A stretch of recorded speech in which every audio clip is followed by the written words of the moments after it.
사실 국회에서도 삼선이면 이제 뭐 중진이라고 부르고 또 해야 될 역할이나 또 일 자체가 또 이제 좀 차원이 다른 것 같습니다. 그래서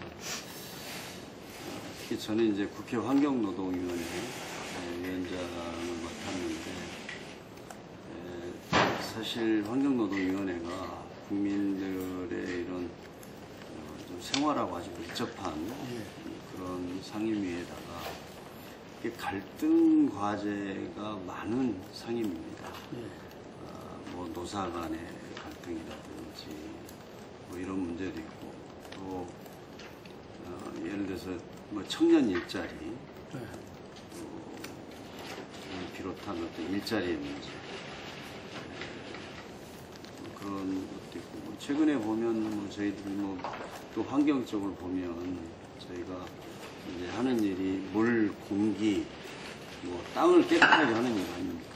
그러다 보니까 뭐 미세먼지 문제라든지 또 어제도 제가 뭐 4대강 관련한 수돗물 때문에 그 대구에 다녀왔습니다만 그런 일들이 끊임없이 이제 좀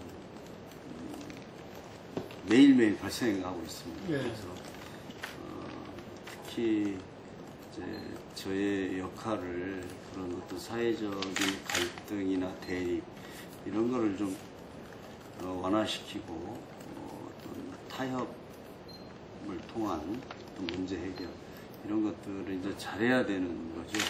그러다 보니까 좀 어떤 조정자로서 중재자로서 이제 역할을 해야 되기 때문에 그런 것이 이제 초재선 때와는 좀 다르다 이런 생각이 많이 듭니다. 지금 가장 중요한 것은 그 노동시장을 이제 개혁하는 문제인데요. 특히 이제 우리 노동시장이 정규직과 비정규직으로 나눠져 있고 그 격차 때문에 이게 우리 경제 성장에 지금 결정적인 어떤 걸림돌이 되고 있다고 생각합니다. 특히 이제 대기업 정규직의 임금을 100으로 봤을 때 지금 중소기업은 한 50, 그리고 비정규직은 또 한 30%밖에 되지 않거든요. 저는 이 문제를 해결하지 않고는 우리 한국 경제가 지속적으로 안정되게 성장하기는 어렵다 이렇게 봅니다. 그래서 이 문제를 어떻게 해결할 것이냐 하는 거고요. 그 다음에 이제 일자리 문제가 지금 과학기술의 발달이라든지 뭐 이런 것 때문에 구조적으로 지금 잘 만들어지지 않고 있는데 일자리를 좀 만들어서 이제 특히 청년들 같은 경우에 지금 청년 실업 문제도 빨리 좀 해소해야 되는 것이 과제죠. 사실 10명 중에 4명의 청년이 사실상 실업 상태에 있다는 것은 국가의 가장 중요한 게 현안이라고 생각합니다. 그래서 거기에 대해서 우리가 어떠한 그 정책적 대안을 갖느냐 이것을 뭐 여야를 넘어서서 빨리 찾아가지고 좀 해결할 수 있어야 된다고 생각합니다. 이제 우선은 저희가 이제 동일노동, 동일임금 이런 원칙을 모든 산업 업종 분야에서 확실히 지켜야 된다고 생각합니다. 그러니까 같은 일을 하는데도 정규직과 비정규직이 그렇게 큰 차이가 나는 것은 이건 안 된다 이렇게 봅니다. 이제 그것이 첫 번째고 두 번째는 지금 청년 일자리 같은 경우에는 우리가 아주 좀 혁명적인 대책을 세워야 된다. 이게 막연하게 그 청년 일자리 이야기를 해서는 안 되고요. 예를 들면 제가 이야기하는 것 중에 하나가 예를 들면 우리가 정부에서 한 10조 정도 예산을 투입하면 월 200만 원의 월급을 받는 청년 일자리를 한 40만 개 정도 만들 수 있습니다. 그렇게 되면 보건의료 분야나 또 뭐 치안, 안전 이런 분야에서 공공 부분에서 질 좋은 청년 일자리를 만들 수 있거든요. 예를 들면 이런 방법들을 저는 빨리 좀 정책적으로 채택해야 된다고 봅니다. 우리나라 경제 규모로 봐서 우리나라 재정 상태로 봐서 불필요한 부분의 낭비를 줄이면 저는 뭐 그 정도는 충분히 할 수 있다고 보거든요. 이제 그것이 그런 것들이 필요하고 그 다음에는 지금 우리나라는 특히 사무직 노동자 같은 경우에 지금도 그 근로시간, 법정 근로시간 8시간보다 훨씬 장시간 일하는 경우가 많습니다. 그래서 저희가 이제 포괄적 임금이라고 만약에 8시간 지나서 일을 하면 거기에 이제 임금을 주는 뭐 이런 제도도 좀 도입하자 이야기를 하고 있거든요. 그래서 저는 제가 있는 지역구의 한국GM은 미국계 회사라 정확하게 8시간만 일합니다. 그래서 거기 5시 퇴근이에요. 8시 출근, 5시 퇴근. 그래도 아무 문제가 없습니다. 저는 우리나라 대기업들도 빨리 그런 것을 도입해야 된다고 봅니다. 지금 선진국들도 보면 그 노동 형태를 굉장히 유연하게 가져가서 토요타 같은 경우에는 마음대로 출퇴근하라 이렇게까지 하지 않습니까? 그것은 이제 현대 산업의 특성이 어떤 창의성이라든가 개인의 어떤 자발성이라든가 이런 것을 토대로 해서 일하는 문화로 바뀌어가고 있는데 우리도 빨리 그걸 도입해야 된다고 봅니다. 그래서 그 제도적으로 근로시간을 줄이는 문제 이렇게 되면 또 거기서 일자리가 많이 생길 겁니다. 그래서 아시겠지만은 우리나라는 지금 뭐 OECD 국가 중에서도 OECD 평균이 한 1700시간이고 독일 같은 데는 연평균 근로시간이 1300시간 아닙니까? 우리는 지금 2200시간입니다. 그래서 근로시간을 줄여서 일자리를 많이 만드는 이렇게 해도 저는 청년 실업 문제가 상당히 해소될 수 있다. 이렇게 좀 보고 있고요. 그 다음은 이제 또 하나는 이제 공공 부분 같은 데서 지금 비정규직으로 일하는 분들이 많이 있는데 그런 분들을 정규직화하고 좀 임금 수준을 좀 높여주고 이렇게 하는 것. 그래서 저는 지금 청년 실업 문제를 비롯한 일자리는 결국은 의지의 문제라고 봅니다. 이 문제가 얼마나 심각한가. 이것이 지금 우리 경제 이런 실업이 많은 상태에서는 내수가 결코 될 수가 없지 않습니까?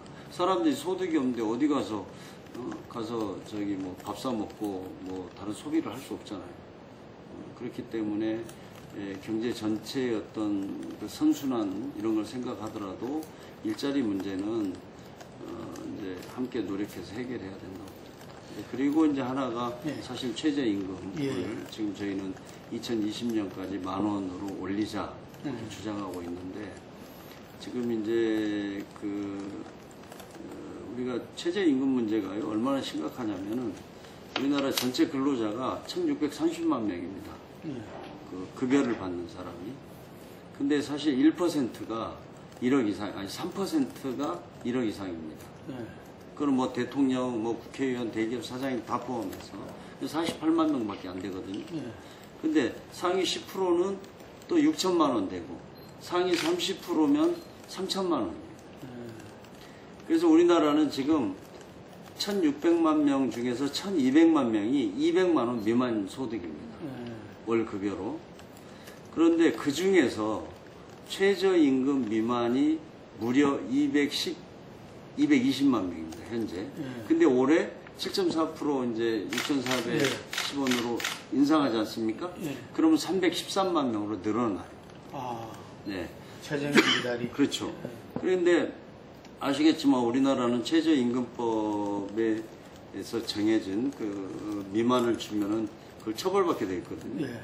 근데 그렇게 돼 있고 또 그런데도 이제 우리가 그런 상황에서도 지금 정부가 사실 제대로 이걸 단속을 하지 않습니다.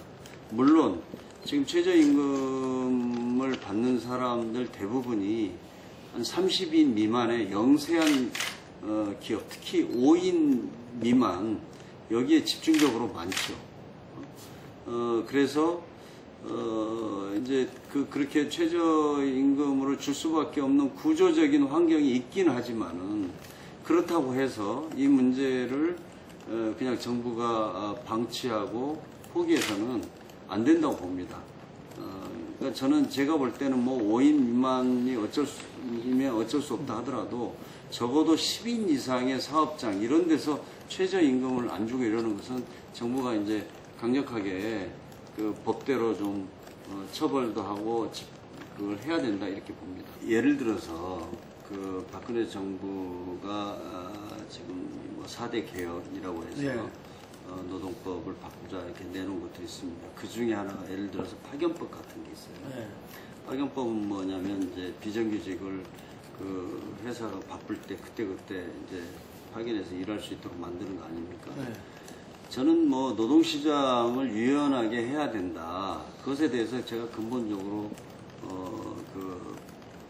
반대하지는 않습니다. 네. 필요성을 일정하게 인정합니다. 근데 문제는 뭐냐면 독일 같은 나라에서는 비정규직을 하거나 정규직을 하거나 큰 차이가 없습니다. 네. 예를 들면 같은 내가 용접을 한다. 그럼 그 사람한테 정규직하고 비정규직 주는 임금이 똑같습니다. 네. 오히려 비정규직을 더 주기도 합니다. 우리나라처럼 정규직에 대비해서 아까 말씀드린 대로 비정규직이 30%밖에 급여가 안 되는 이런 데서는 누구나 정규직이 되려고 할 거 아닙니까? 그래서 저는 파견법을 하려면 전제 조건이 먼저 동일 노동에 대해서는 동일 임금을 주는 원칙을 분명하게 세우면 돼요. 그렇게 되면 저는 얼마든지 야당도 파견법에 동의할 수 있습니다. 그런데 우리 김 대표님 한번 생각해 보십시오. 기업인들로 봐서는 경기가 좋을 때도 있고 나쁠 때도 있으니까 당연히 그 회사의 어떤 코스트를 생각하면, 비용을 생각하면 바쁠 때만 사람을 쓰고 바쁘지 않을 때는 그냥 쓰지 않는 그런 형태가 좋겠죠. 그러다 보면 모든 기업인들이 다 그렇게 비정규직만 선호한다면 정규직의 일자리가 남아나겠습니까? 지금도 문제가 되는데. 그래서 저희들이 그건 동의하기가 어려운 거죠. 지금 상태에서 동일 노동, 동일 임금의 원칙도 지켜지지 않고 정규직과 비정규직의 차이가 이렇게 큰 데서 파견법까지 도입하면 더 이제 일자리가 나쁜 일자리만 많이 생길 수밖에 없습니다. 비정규직으로 다 전환할 수밖에 없기 때문에 저희는 반대를 하는 겁니다. 대신 정부가 앞으로 우리가 말하대로 이제 산업업종별 임금 제도라든가 여러 가지 제도가 있습니다. 그런 것들을 도입하면 파견법을 써서 얼마든지 저희는 그 유연하게 노동시장을 이렇게 개혁하는 것에 동의하죠. 그래서 이제 그런 차이가 있고요. 그 다음에는 우리가 지금 이제 노동시간 문제가 또 하나 있습니다. 아시지만은 1996년도에 근로기준법상에 40시간, 주 40시간 노동제가 이제 도입이 됐지 않습니까? 근데 초과 근로를 일주일에 12시간에서 52시간이 사실 우리나라는 이제 법정 근로 시간입니다. 그런데 현실은 어떠냐? 요즘에 뭐 공장 가동률이 높은 데는 솔직히 한 달에 일요일 날도 한 번밖에 안 쉬고 가동되는 데가 있어요. 여기는 사실 주에 70시간이 됩니다. 그래서 우리나라가 지금 세계적으로 가장 장시간 노동을 지금도 하고 있는 데인데 이것을 지금 52시간을 60시간 이제 지금 사실은 현실적으로 이루어지고 있는데 단속도 안 하고 뭐 이러니까 그리고 또 우리나라 고용노동부에서는 토요일하고 일요일은 근로시간에 안 넣어. 우리나라는요 일주일이 7일이 아니라 5일인 나라예요. 근로시간을 보면. 네. 그래서 제가 아까 말씀드린 대로 근로시간을 줄이는 것은 노동 생산성을 높이는 데도 도움이 되고 일자리 만드는 데도 도움이 됩니다. 일자리 그래서 나눠야 될 거 아닙니까? 저는 예를 들어서 대기업 같은 데서 특히 이제 우리나라 자동차 산업이나 이런 데서 보임금 가지고 사회적인 비판이 높고 또 일부 저는 그런 지적이 또 정당하다고도 생각합니다. 그런데 실제로 보면은 그런 그 대기업들도 잔업특근이 없으면 이 기본급이나 나머지 비용을 가지면 얼마 되지 않습니다. 사실 그렇게 높지 않거든요. 그러니까 만약에 저는 우리가 엄격하게 주 52시간 이렇게 하면 일자리 생길 수밖에 없죠. 그래서 그런데 이제 정부는 아직도 52시간을 사실상 지금 60시간으로 만들어 달라 이거 아닙니까? 그런 데서 저희가 동의하기가 어렵죠. 그런 차이들이 있습니다.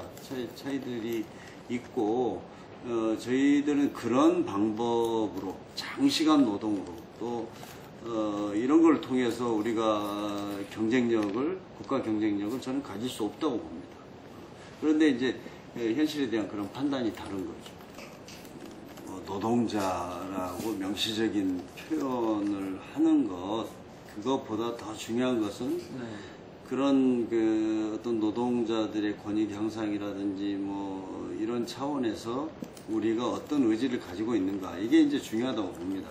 그것이 법이든 정책이든 또 뭐 재정이든 이런 걸 통해서 이제 우리가 어떤 의지를 가지고 예를 들어서 아까 말씀드린 대로 청년 실업 문제 하나도 정말 10조 넣어서 한 40만 개 정도 연봉 한 2,400만 원 되는 걸 만들자.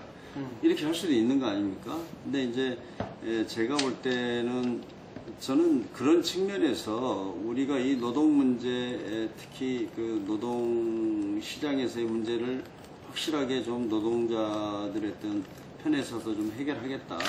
이런 의지를 밝히는 것이 이제 강령인데 그것을 굳이 빼려고 할 필요가 있었나 이런 생각이 듭니다. 뭐 공과 과가 다 있다고 생각합니다. 아까 말씀하신 대로 총선에서 당이 위기 상황일 때 그래도 당을 좀 안정을 시키고 또 공천혁명을 통해서 또 총선의 승리를 끌어온 데 있어서는 큰 역할을 저는 했다고 봅니다. 이제 그러나 지금 우리 당으로서는 사실 지난 대선을 돌아보면 당이 이렇게 갈등하고 대립하고 결국 분열되고 이래서 어떤 내부적인 통합을 이루는 것이 이제 저는 중요한 그 당 대표로서의 임무다 이렇게 생각을 합니다. 그런 데 있어서 좀 몇 가지를 보면 몇 가지 사례들을 보면 좀 아쉬운 점이 있다 이렇게 보고요. 그 다음에는 예를 들어서 이제 경제 민주화 이런 데 있어서 사실 가지고 있는 상징성이 굉장히 크죠. 김종인 대표가 가지고 있는 상징성이 크다고 보는데 문제는 이제 앞으로 경제 민주화도 제가 볼 때는 이렇게 저는 뭐 예를 들어서 노동시장의 문제 아까 말씀드렸지만 우리가 뭐 이렇게 정책이라든지 어떤 비전으로서 이렇게 많이 고민을 해왔고 나와 있습니다.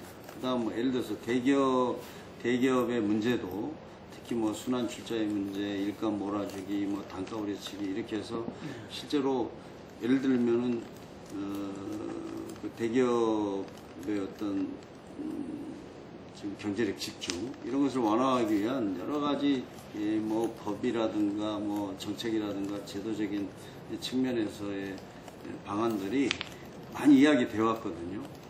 근데 이제 문제는 그런 것들을 우리가 어떻게 실천을 할 거냐 집권해서 지금 김종인 대표가 말씀하시는 게 하나는 이제 의지의 문제고 또 하나는 그것을 우리가 집권을 했을 때 어떻게 실현할 거냐 하는 문제인데 저는 실현하는 과정에서 두 가지 길이 있다고 봐요. 하나는 아주 그 권위주의적인 방식으로 위에서 아래서 어떤 그 변화를 가져오는 방법이 있고 하나는 저희들이 이제 경제민주화의 구체적인 어떤 정책들을 실천해 가다 보면 여러 가지 사회적 갈등과 대립 이런 것들이 예상되지 않습니까? 그러면 그 사회적인 갈등의 주체들을 어떻게 하면 설득하면서 그 동력을 만들어서 그걸 실현을 해야 될 거 아닙니까?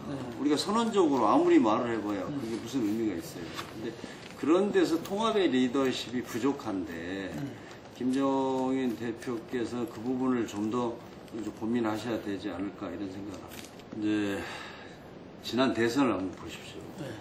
그때 우리 경선 과정이 아주 치열했고 또 하나는 그 이제 안철수 후보와의 단일화 과정. 이것도 이제 굉장히 힘도 들었지만 그 후유증도 너무 컸습니다. 이제 그걸 보면 이제 그 역동성이라고 지금 많은 분들이 말하는 역동성은 그 당시 상황 같은 것을 다시 좀 이렇게 재현하는 이런 거를 염두에 두고 말씀하시는 것 같아요. 근데 저는 분명한 것은 우리가 이렇게 그 다양한 그 후보들, 우리 당에 이제 잠재적으로 그런 대권 후보에 거론되는 분들이 많이 있지 않습니까? 저는 참여해서 하는 이것이야말로 중요하다고 봅니다.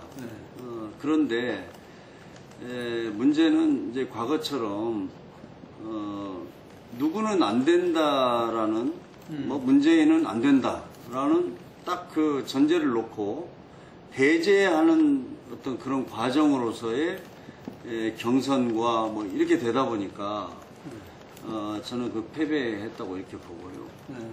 또 하나는 국민들의 지금 어찌됐든 가장 그 야권 후보로서는 국민들이 문재인 후보를 가장 많이 지지하는데 그 현실을 무시할 수 없는 거 아닙니까?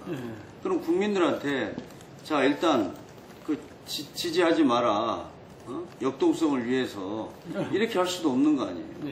그래서 저는 역동성을 말하는 분들은 저는 오히려 역설적으로 그 자칫 잘못하면 그게 갈등과 어떤 분열로 발전할 수밖에 없다.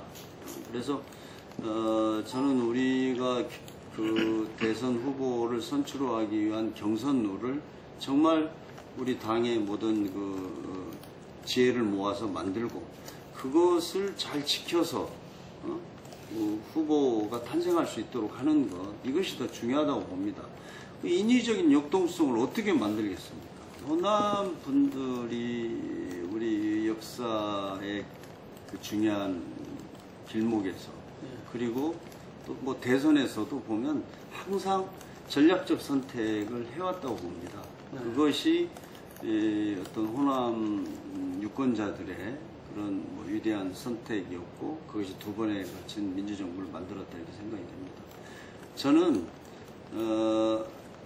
야당 후보가 과연 집권이 가능한 것인가, 이것이 저는 내년 대선에 가까워질수록 호남 유권자들의 선택의 기준이 될 겁니다. 그런데 저는 저는 이제 호남에서 참패한 이유를 여러 가지로 봅니다. 뭐 그걸 다 말씀드릴 수는 없지만, 그러나 우리가 또 거의 불모지와 같았던 영남에서 9석을 우리가 지난 총선에서 새로 탄생시켰다는 것은 엄청난 진전이라고 봅니다. 솔직히 말씀드려서 지금 영남이 1,300만 아닙니까? 호남은 지금 500만인가요? 호남이 하여튼 500만 이러는데, 저는 영남에서 저희가 적어도 40% 이상 득표하면 이기는데, 이번 총선 결과로 보면 그런 걸 보여준 거 아닙니까? 그것만 유지해도 대선에서 저는 승리가 훨씬 더 가까워진다고 보고요. 또 하나는 충청권에서 아시지만 지난 대선에서는 부산 경남보다 더 큰 차이로 우리 후보가 졌습니다. 근데 이번 총선에서 저희가 이겼지 않습니까? 충청권도. 그래서 그런 지역에서의 확장성을 가지고 올 수 있는 후보는 저는 문재인 후보밖에 없다고 봅니다.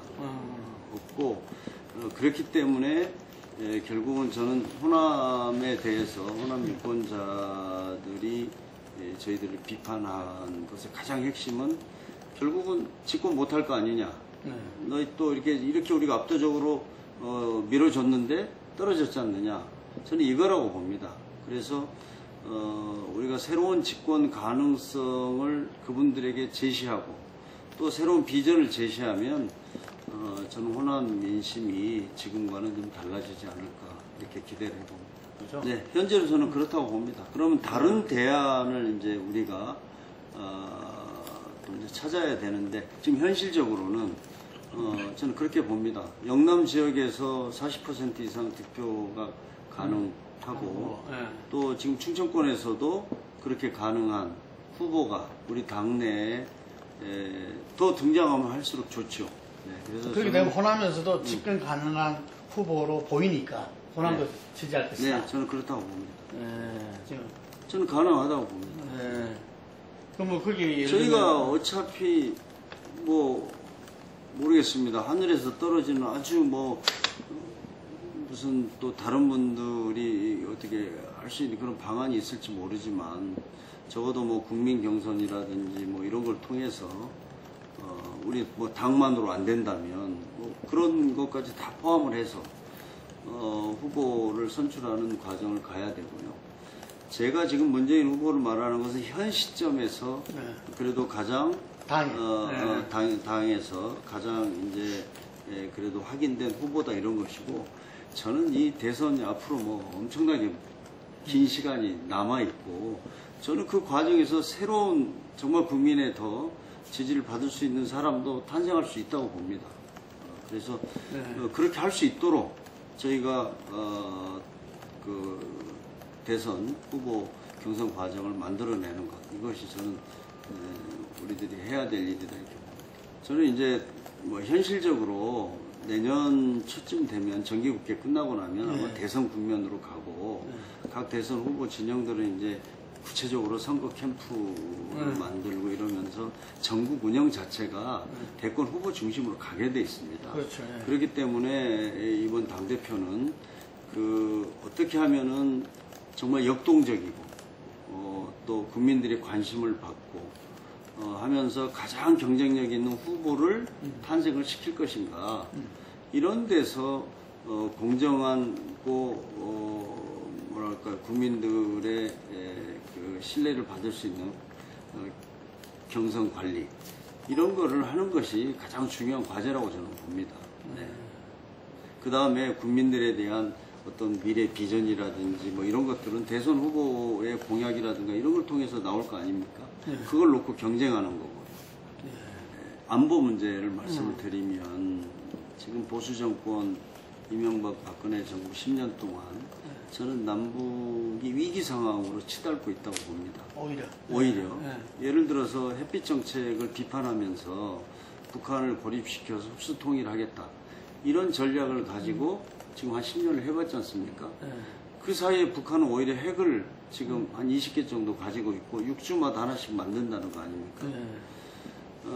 그렇게 되고 이제 최근에 어떤 사드 문제도 보면 그것이 결국은 지금 중국으로부터의 어떤 경제적인 어떤 보복이라든지 이런 것까지 우려하는 상황까지 왔는데 저는 안보라는 것이 결국은 우리 뭐 국가와 민족이 앞으로 좀 평화적으로 안정된 이런 상태로 나가는 데 있어서